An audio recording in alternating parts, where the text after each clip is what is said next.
Wrestling Podcast for our roundtable discussion.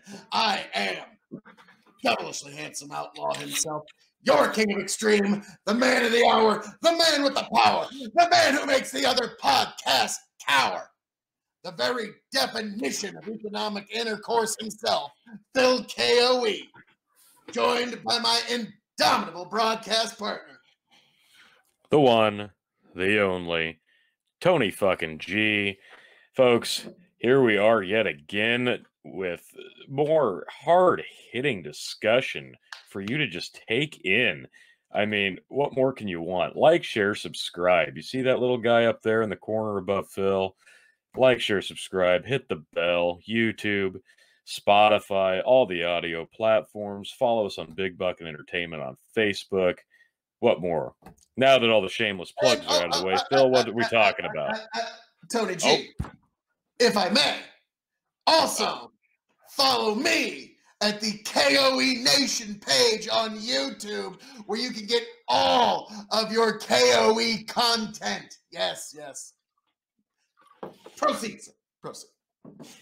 Yeah, we just fired up the KOE Nation YouTube page, so definitely go over, give that a look, give it a follow. You're going to like what you see. But other than that, Phil, what's our topic tonight? We have a few topics, but the topic to start off the evening is the now revolt to AEW. I think that's quite possible. Cash and Wielder are now free agents. Couldn't split up Wielder and Cash. That's also true.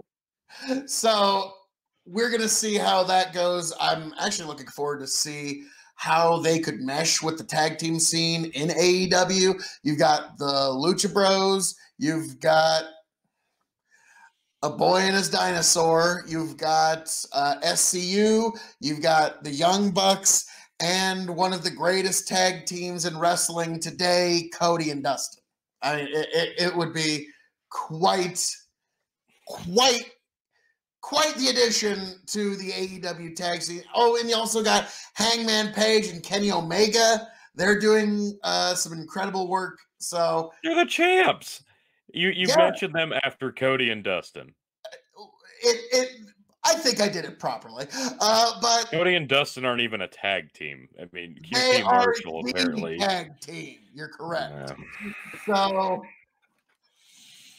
So we've got Cash and Wielder, the Revolt. I actually honestly kind of liked the other rumored nickname that they were thinking about going with as Top Guys. I actually really liked that. But the Revolt I think that's as a nickname, not as an official team name. I felt like that's really campy as a team name. I don't know. It's fine as a nickname, but not the official branding of your team. I didn't like that. I'm glad they went with the Revolt. Understandable. Like I said, I'm just looking forward to seeing how they mesh with that. Now they can go wrestle other places if they want. They can go to Japan. They can go to AAA. They can go anywhere on the indie scene. But it sounds like they are, if they do sign a contract with AEW, it'll be a Young Bucks style contract where they can go different places. But in this environment, I think they're going to want to center themselves around AEW. That's where the money contracts are.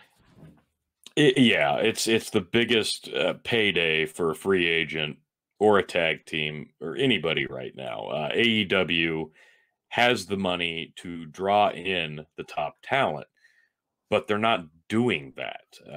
This is something that's been discussed to death by many people.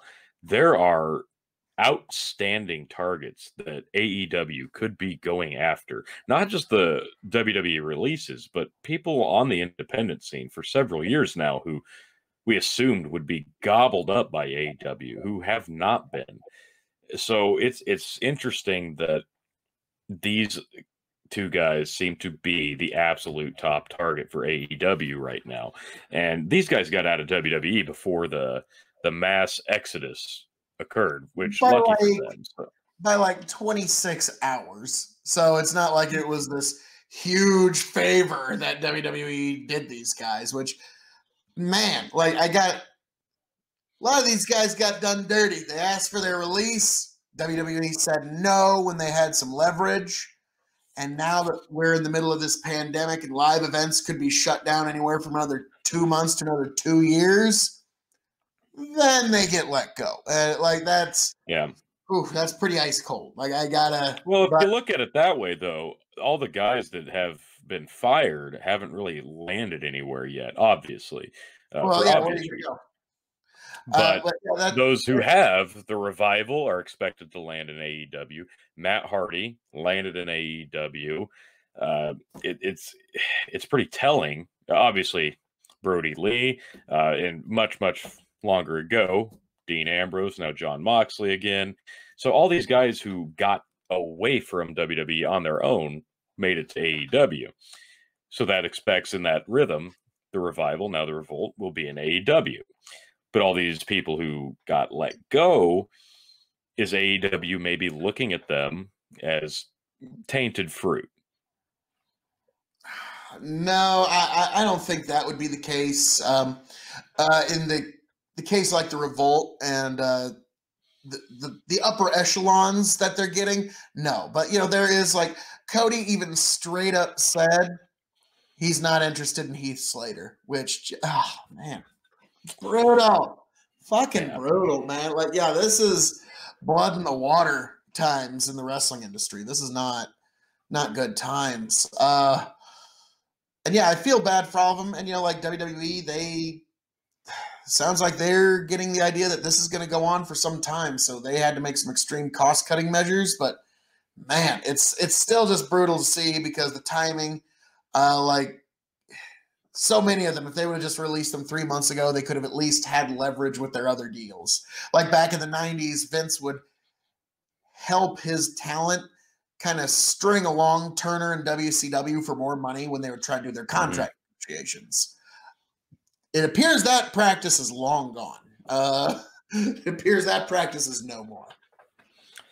Yeah, I agree. And I don't think that that's going to be the case for a lot of these guys. I think a lot of them are going to find a happy home and a promotion for the most part that suits most of these people who got released. But again, the Revival, it's going to be really hard to start calling them the Revolt since we're so used to it. But I'm excited to see just how their introduction gets handled because let's face it, Dean Ambrose, when he became Jon Moxley in AEW, they did it right. And it's worked out well for him. Matt Hardy obviously reverted back to his broken mat, which was expected. It's different.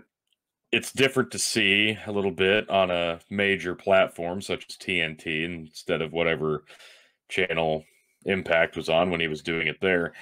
But the Revival, they're no nonsense. That was the main reason they got out of WWE, because they wanted to repackage them as a comedy act. So they're a no-nonsense tandem. So you expect them to be kind of hot-shotted right into the thick of things, and they should be. I think they need to come in and need to make a statement. You take down, you beat the ever-living piss out of the champions, whoever they are at the time. You expect it to be Hangman and Omega. You lay the holy hell out of them. You make your claim, because this is one of the best teams in the country. This is one of the best teams in the world. Yes, you absolutely need to utilize them to their full potential, because they were not gifted that luxury here for the last several years. Unfortunately, even though they've been given title runs, they've been made to look like the ass of the joke. And it's unfortunate because they are so talented. When they were allowed to just go out and perform like they did a few months ago against Fish and O'Reilly and NXT, my God, you were just reminded how good these guys are. And they're going to be allowed to do that in AEW. They're going to be given the time slot to do that in AEW. They're going to be allowed to do whatever the hell they want in AEW, which... that's good for them. That's not great for everybody on that roster. And these guys know match psychology. So they're going to be ring generals that a lot of the teams in that company really truly need. You look at guys like the Best Friends, half of that team's good. So they're going to be able to turn mediocre matches into classics because that's how talented they are. That's just their nature. So if you put them in there against a team like Omega and Hangman, those guys know what they're doing. They need to be reeled back a bit in certain areas. That's going to be an incredible match. Same thing with the Young Bucks. They try to do too much shit. They're not focused on the story of the match all the time. These guys know psychology. They know how to tell a story. You're going to get all that high-flying, fancy, smancy shit, but you're going to get the story and the psychology out of these two. And it's going to make for some really fantastic matchups. I'm really excited to see how the latter part of this year shakes out once we hopefully inevitably see them land in AEW. I agree. They can really round out some of the rougher edges of AEW's tag team scene. Like you said, their biggest problem is they've had some amazing matches, but their big problem is they don't stick to the conventions and rules of wrestling that does break the immersion for a lot of members of the audience. For someone like me, I was a big ECW fan, so I can kind of let those fringes go a little bit. You, on the other hand, WWE fan who grew up with the likes of Vince McMahon, Jim Cornette, and Jim Ross on the commentary that are keeping it very by the books, explaining why every hold, why they're holding the ropes, why the ref is counting here. Like, you grew up with that kind of wrestling psychology. I can see how that's very it breaks the immersion, and the revival can help kind of bring that old school flavor back. But yeah, like the Young Bucks versus Paige and Omega, one of the best tag team matches I've seen in years. It was amazing, but like you said, it had those points where it kind of broke with wrestling's rules. Throw the revival in that mix, and you can have those amazing matches with the respect of what tag team wrestling is supposed to be. There you go. That's what I see. So I see a lot of 4.5 and 5-star tag matches in their future, which, you know, honestly, I remember watching it. I remember the very moment that I thought, yep, these guys want out, and it was Usi hot. The very moment I saw that, I was like, yep, you guys need to get out of there. You need to run like your hair is on fire and the monopoly on liquid is in the next county. Just run. So that's I'm glad that they're finally out, and for guys like this is the best way I can put it.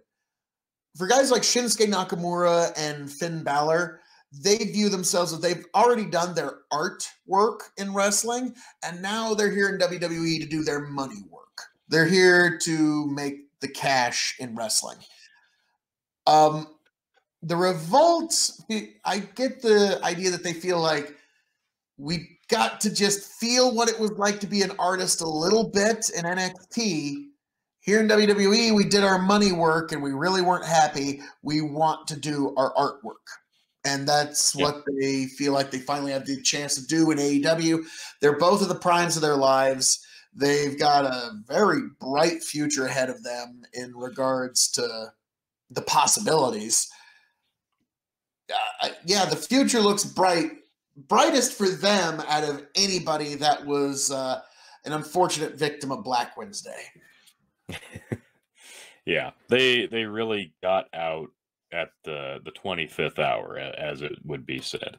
Let's talk a bit about how would you personally book these guys upon their debut? What would you do with them to get them over? What would you do to inject these guys into not necessarily a super deep roster of tag teams, but they find a way to heavily rotate their teams into the mix. They put a pretty big emphasis on tag team wrestling in AEW, not always in a good way, but they feature it very, very heavily. And these guys obviously they're going to find a spot no matter what. But how would you get them in the mix? You're going to hate this, but you're going to hate the fact that you love it and that you know that it's perfect. Their debut, they lay out Arn Anderson to the point where he gets color. Yep. You know that's you hate the fact that you know that that's right, and that puts them immediately in a main event program with the Nightmare family, and that's where you start them off. That's their point of entry. You have them lay out one of the great innovators of tag team wrestling in the 80s and the 90s, and it's a perfect passing of the torch. Okay. So you have them feud. And then something to do with the Rock and Roll Express. I don't care so you have them bloody up Arn, and you have them beat Dustin and Marshall, right? That's kind of where you're going with it. Something like that, yeah. Like really establish them as, like, maybe even go so far as to give them a win over Dustin and Cody. Maybe go even. You got to get over Dustin and Cody, man. They're not even a tag team. You got to get over it. They had one of the best tag team matches of last year. Oh, God. One match, Phil. They're not a tag team. Okay. So, anyways, but yes, put them over Dustin and anybody, or Dustin and Cody. The minute that they're up against a Nightmare family, that's a big main event angle, and then from there they challenge for the tag titles, and that's how I would introduce them, because that's the best passing of the torch, if you will, because Arn Anderson, like, I'm sorry, there's times that Wielder just almost just seems like an Arn Anderson, like he's just so influenced by Arn Anderson that's what I see as his best point of entry. Okay. All right. I like it. You know, I don't hate it. Of course, I figured you'd go somewhere that route. I expected it, but it makes sense. For me, the biggest thing about AEW, like I said, they feature tag team wrestling very prominently. So these guys figure into the mix very well right out of the gate. The thing about WWE is they treat the tag team titles on either brand like they're not just a secondary title, but a third tier title. It's more like a TV title without actually, because it used to be the World Heavyweight Tag Team Championships. You know, you don't even hear that phrase thrown around anymore because we've become accustomed to the tag team titles not really meaning anything. We have several tag teams, and then a mid-level guy and his lackey pick up the belts on a whim. That's how much respect the tag team belts have gotten in WWE, and that's how the fan bases have been kind of accustomed to the tag team titles over the last many, many, many years. So AEW focusing so much on tag team wrestling, I really enjoy that, but they need a team like this. They need them in the title picture quickly. I don't want to put them in it immediately out of the gate, but what I would do to really drive the point home that the tag team championships are on par with the World Heavyweight Championship like it was at one time. That tag team wrestling is just as important as singles wrestling. At the end of Double or Nothing, you have these guys come in and beat the ever-living piss out of, assuming, Jon Moxley, the world champion. You have them at the end of the show make a statement by beating the crap out of the world champion. I think that drives home the fact better than anything else. Not beating up somebody from the past, but beating up the present and saying, hey, just because you're the champ don't mean shit. We've been champions. We're here to be champions again, and we're just as top a guy as you are. Thoughts? That's not bad. That's not bad, but man, you hate to sacrifice your champion in the hope of getting a new guy over. You know what I mean? Like that's a big gamble. It's a high risk, high reward. I think it's justifiable. Well, what I'm saying is, in terms of gambling, because AEW is all about gambling, it's a high risk, high reward. It has a lot of risks, like you said, it does put over the tag team division in a big way if it works. If it doesn't, all you did was shit all over your champion. And do you know why I'm willing to take that gamble? Because it's the Revival and the Revolt and John Moxley.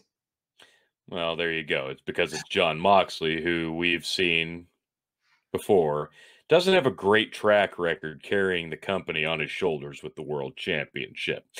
So, I'm willing to sacrifice his credibility a bit. He wins the belt and the world ends? That's not really his fault. Come on. I'm not talking about the AEW title. I'm talking about the WWE title run. Yeah. Should I tell the audience the metaphor that I told you, or is it too brutal? Go ahead. Okay. There was a time during the peak of the Attitude Era, The Rock was WWF champion at the time. And he was defending his title against Road Dogg Jesse James. And I remember during the match, there was a point, Road Dogg's hitting his jabs. He's doing his dance. He even hits the right hand. And the crowd's going nuts thinking, oh my God, is Road Dogg Jesse James going to win the world title? And then rock bottom, people's elbow. Okay, we're back. Okay, all right, we're back to reality here. All right. The Dean Ambrose World Heavyweight title run in WWE was what happens if you would have actually put the belt on Road Dogg. We all thought we wanted it until we wanted it until we got it. And that was the unfortunate reality of... So, yeah, his AEW title run is infinitely better than his WWE title run because the company never really ran with him as champion. He was just this guy that's here holding the belt until we know which guy we want him to lose it to. That was Dean Ambrose's WWE title run, which is brutal. I know I hate to say that because I know I just buried Moxley and Road Dogg in one promo, but... It's unfortunately the truth is there are times where it's like, boy, I really want that until you actually get it. And that was, because I was totally on board. Like, yeah, put the world title on Dean Ambrose. And then they put the world title on Dean Ambrose. Yeah. That's why I'm willing to sacrifice that gamble, because I think he could suffer a beatdown at their hands. And I'll even do you one better. In some makeshift way. Since Cody supposedly can't challenge for the world title, why not force them into a pairing to fight these guys? That would be a great matchup. I think those guys would tear the absolute house down if given the opportunity. And you put these guys over because those two aren't a functioning tag team, which would forgive the loss on their side. And what bigger way to get these guys over than to have them beat the world champion and the poster boy, Cody. So I see both of our ideas kind of merging there a little bit. I could see that really working quite well as the Revolt coming and taking out the elite of all elite. Oh, yes, it could work, but like I said, you're putting a lot of chips in one bet, and it's risky, especially in a company that's trying to navigate risky times. That's all I'm saying. I think they're worth the risk. I think these guys are absolutely worth the risk.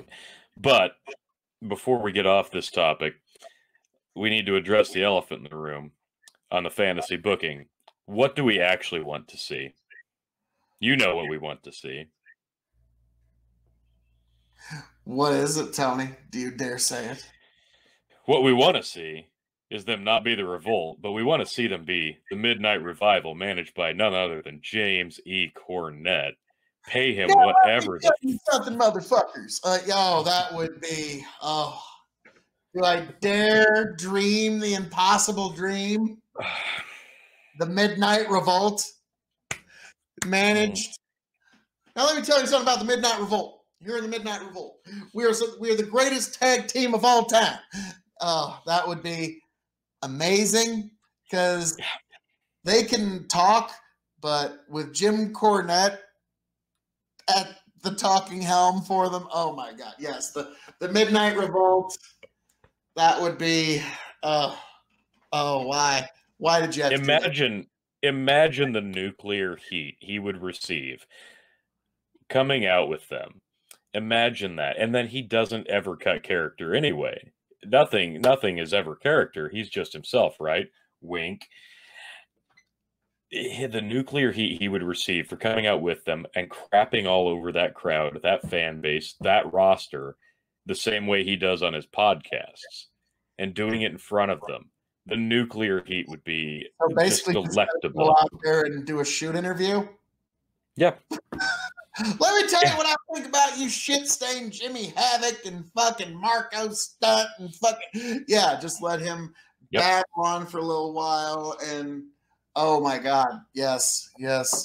I want to see it. I don't know if Tony Khan has enough money. It would take a lot. Let's hope that, in some alternate universe that has come to fruition and we'll get a glimpse of it somehow, some way. But let's move on to the other topic, shall we? And that is Cody as good as we all think? Is he crushing it in AEW? Is he really knocking it out of the park, delivering home runs on a week-to-week, month-to-month basis? Phil, I know your thoughts.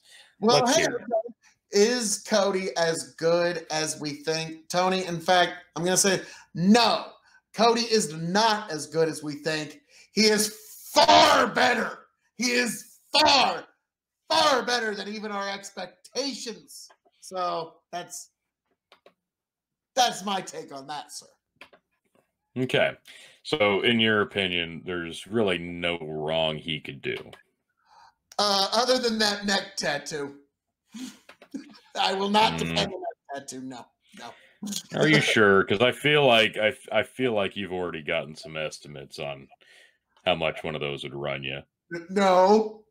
I don't know that it would cost $1,200 to get an exact replica on my neck. What are you talking about? Fair enough. But Tony, here's the thing. He was in Match of the Year 2019. He was in one of the runner-up. Yes, he was in the runner-up tag team match of the year of 2019. So yes, you're correct there. He was the runner-up wrestler of the year of 2019. We both agree he was runner-up. Boy, didn't they take the momentum of the Fiend of 2019 and just do so much good with that in 2020, didn't they, Tony? Yeah. Ouch, that hurts. That hurts. That's not what this episode is for. So let's not even go there. Good things Cody's done, and even in 2020, he had one hell of a cage match where I don't know if you're aware of this, Tony. I don't know if you saw this. He did one hell of a moonsault. Yep. That was a great cage match that had a moonsault in it, and that's all that happened. A moonsault in half. But so, you got to give the boy credit. He took that bump and he broke his foot doing it. So I was interested. And what about his work on AEW Revolution? I know you're a big fan of the MJF match. Oh, God, that was a great match. MJF with perfect heel work. Cody just, it was a perfect combination of nostalgia with new age coming together to just make sweet, beautiful music. And I'm glad I appreciated that event as much as I did, because little did I know that was going to be one of the last live crowd wrestling events we were going to be allowed to enjoy for a while. So I'm glad I enjoyed it as much as I did. But yes, you were a little skeptical of that match, and I was like, no, and that is why I give it 5 out of 5 stars. So Cody's had a multitude of 5-star matches within the last 18 to 20 months. He's had some of the best tag matches in the world. He's had some of the best singles matches in the world. He single-handedly got Darby Allin over. Again, other than the neck tattoo, he's firing on all cylinders. He's head of a company, one of the fastest growing professional wrestling companies in all the world today, AEW. Yeah, he learned the lessons from his father when it comes to booking and promotion in the right way, and he's applying that to the 21st century. Kid's got a lot of potential. What can I say? A lot of upside. If he was a stock, I'd go long. Okay. All right. I'm going to classify Cody for me as a double-edged sword. And I'll explain that a bit. I wasn't a huge fan of Cody. Nobody was a fan of Cody when he was in the WWE. And if you say you were, you're full of shit. You might have been a fan of his potential, but you shut up. Stop it. Put your hand down. Mustache gimmick. I'm sorry. I thought the mustache gimmick was hilarious. I have half a mind to kill this broadcast right now. He got a mustache over. For God's sake. Okay. Forgiving that.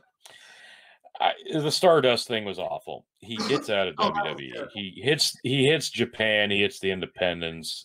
He has stops everywhere. He makes himself a brand, and he gets his brand over, and he aligns himself with the biggest stable in wrestling outside of the WWE, the Bullet Club, and eventually he and the Bucks and Omega come together, and they bring a new promotion back to the States in the form of AEW. At their debut pay-per-view, he has one of the best pure wrestling matches we had seen in a long, long, long time against Dustin, his brother, nonetheless. I'm going to stop right there. That match, as good as it was, and it was a whole hell of a lot of good. The storytelling was, it was up there. The storytelling was so good. It was so easy to get lost in. Yes. But this is going to be a recurring theme. The problem with that match is there was a lot going on during that match that absolutely did not to be going on. There was the arc of, is Cody a face or is he a heel? Okay, his manager Brandy, his wife, she's obviously playing a heel, but Cody's kind of a heel, but he's not a heel. Okay, but she's interfering. She's hitting Dustin with a spear. She's hitting him with foreign objects. She's interfering, and then Diamond Dallas Page, for whatever reason, comes out and carries her off, not to be a dick to her, but to save her from herself, I guess, because they're all friends, but they're not, but they are. Then there's ins and outs, and then, of course, it all comes together. I'm sorry, it all comes together. It reminded me that Diamond Dallas Page was in that match, too. Do you think I might have rated it too low? Anyway, so, like I said, if you take about a quarter of the crap that was going on outside of the match and you eliminate it, that's probably a 6-star match. Based off of storytelling, based off pure wrestling, based off of the way they got the crowd wrapped up in that and really drove it home with the color, with the post-match promo he cuts. It was so well done. But all the distractions made that dull. It dulled it down a bit. It was still amazing, but it dulled it down a bit. This has been a theme for every big Cody match here on out, because the next big one, the tag match with Dustin against the Bucks, you basically had 3 different matches in one. It went forever. They told a great story. Then they told another really good story. Then they told an okay story, because they had to do everything. They had to get everything in. They could have gone home several times, but they didn't, because we have to keep doing this stuff. Cody Rhodes, Cody, Stardust, great mind, great wrestling mind, learned from the best. He's old school, but you also have to try to save him from himself. He has a lot of really great ideas. He has a lot of really good ideas. He has a lot of okay ideas, and he's got some not great ideas. Unfortunately, Like his he necktie. feels the need. He feels the need to take all of the ideas and put them on television. Cody doesn't save himself from himself, and Brandy's no better. Uh, Brandy can be a good manager for him, but they're working as faces right now, so her working semi-heel, it's awkward. The match with MJF. Let's get current. I loved it, but it should have been a 5-star match. But there was so much going on there that didn't need to happen. And I mentioned this immediately into the match. He's going for a roll-up pin. This was a guy because the build was so good. It was so emotionally driven. He's going for a quick pin on his arch nemesis who betrayed him. That didn't make any sense. And then there was some other awkward spots. It went a long time, but the pacing was good. But there were so many other distractions that didn't need to be there. All the stuff outside of the ring, again with Brandy, with Wardlow, so much distracting from what was supposed to be the pinnacle of this feud. And it took me out of it a bit for what was otherwise a really great match. And I will jump ahead a little bit to this last week on Dynamite. Okay. Darby Allin, who's worked really, really well with Cody since AEW started. They have this match for the TNT title tournament. And match is fine. Match is really good. Problem is, here we go again. More Cody ideas, more Brandy ideas. Brandy's outside of the ring. Cody stands in front of her really awkwardly, and then here comes Darby, rushes at him. He sidesteps it and lets him run into Brandy through the barricade. It looked terrible. It was not well executed by anybody. Made Cody look like a dick, and it did nothing. Then here comes Brandy back out much later with a bottle of water for no reason other than Darby Allin could smash it into Cody's head.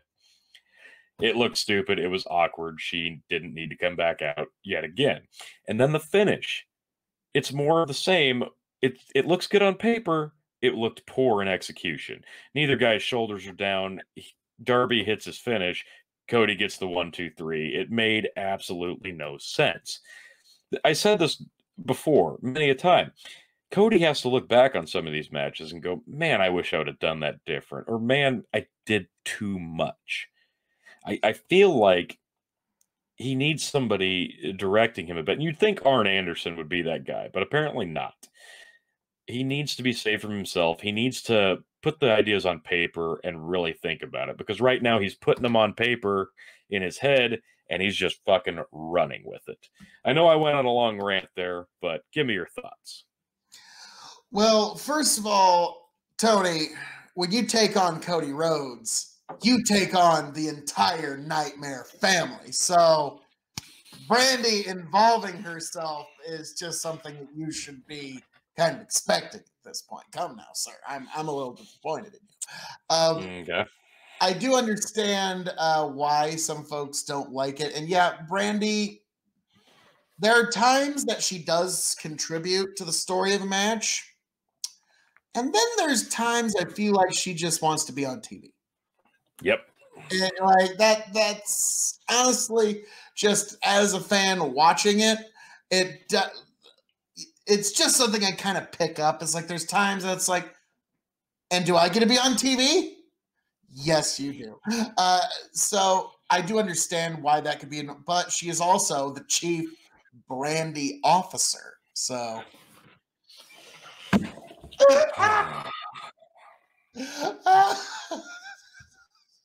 this is fun. You're an ass. Yes, I am. But in all honesty, the MJF match I thought was a 5-star extravaganza, feast for the eyes, wrestling masterclass. But that's just me. MJF just crawling perfectly, like it was marvelous. In regards to Darby Allin versus Cody, the finish was a little awkward, and it was one of those I feel like in the back it seemed great in both of their minds, and then in execution. Now, Tony, when has that ever happened? you know. Weekly. Yeah, and in the old RXW days, when did that ever happen? Never, not once. But almost always. Yeah. In our heads, it was Master Exploder. But anyways, moving on. Cody, the main thing I don't agree with is the idea that he can't challenge for the AEW title. I don't know how they're going to get themselves out of that one. I don't know what it's because eventually, now I get it. It builds the yearning for the audience. The audience wants it, and it's this emotional game of keep away. So I get that, but I wouldn't have minded Cody being the inaugural champion.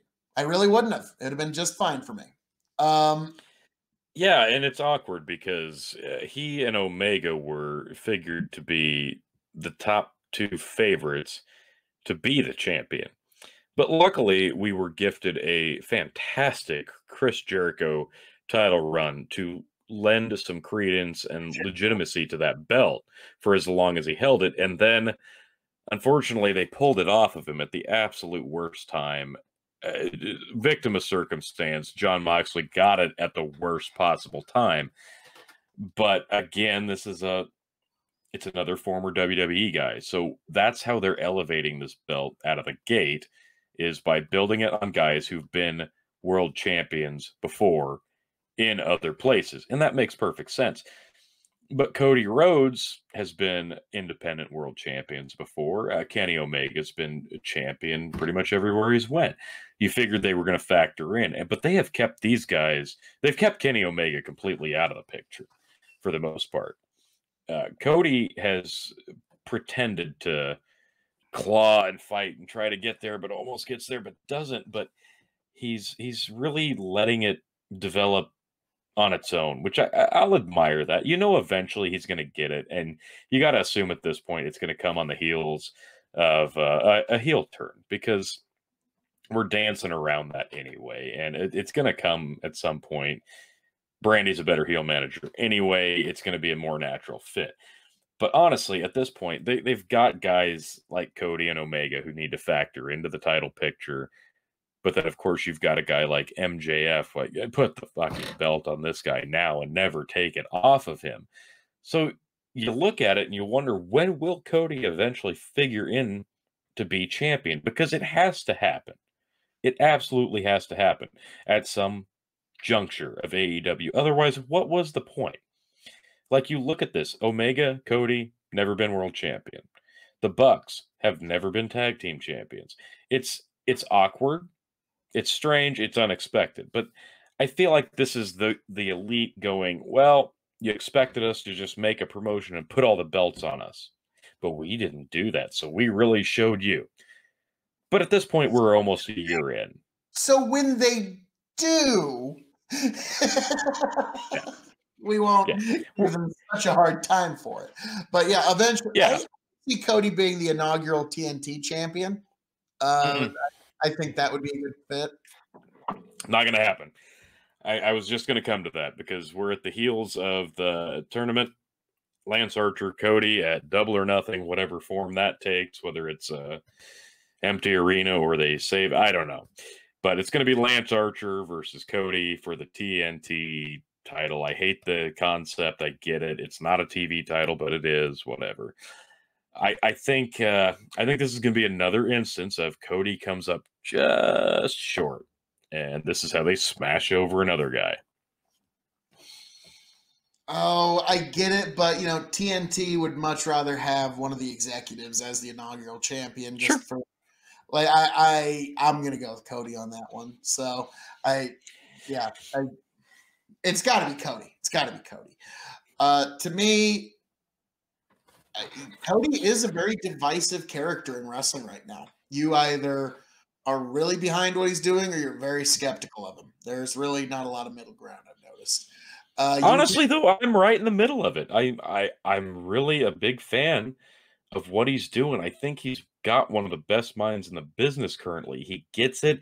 He's driven by that old school mentality, but he can't get out of his own way, and he lets too much shenanigans happen on the side, and it takes me out of it a bit, because as much as I want to get lost in his matches and lost in the storytelling, he finds a way to put up speed bumps.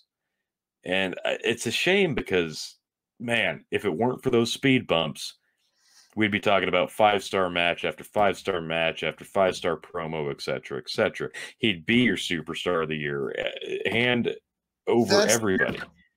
You and I, Tony, those are 5-star matches and those are 5-star promos. And he was runner-up to Wrestler of the Year. He had Match of the Year. He's runner-up to Tag Match of the Year. Cody's firing on all cylinders, and I think the kid's got a lot more to show us. I agree. I think he's got a lot more potential. He's already done a lot with a limited amount of time being in AEW, so I am very excited to see what we have yet to see from him. And I think he's only going to go up from here. It's just, Cody, I know you're listening. Allow yourself to step out of your own way. Let the simple answer be the one you choose once in a while. You don't have to involve all the extra convoluted puzzle pieces, because sometimes those puzzle pieces were meant for another puzzle. Just put the pieces together and finish the puzzle. You don't have to try to jam every piece in where it doesn't belong and doesn't fit. Put together the masterpiece, then revisit those other pieces. That's my advice to you. My advice to Cody is listen to the people around you before you go to the tattoo artist again. That's solid advice, Phil. That's really first and foremost. Before you go to any more tattoo artists, pay attention to the people around you and whether they want to have to deal with that. And also, if you can see it outside of a suit, don't fucking do it. That's kind of my, general. Also, win the TNT title.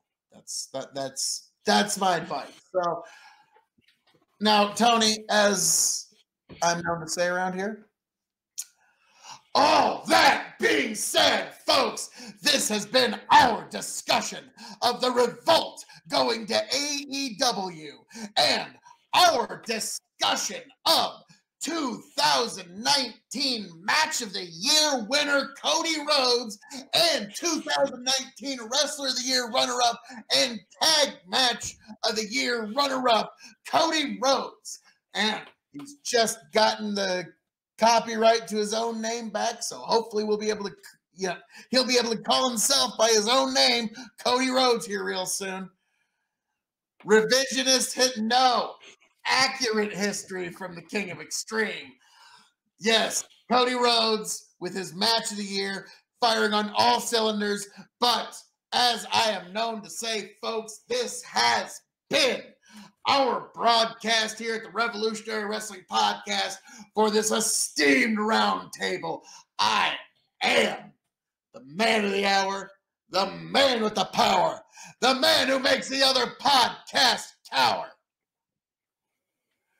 Your King of Extreme, Phil KOE, signing off and handing it off to my indomitable broadcast partner. Once again, simply, humbly, Tony fucking G.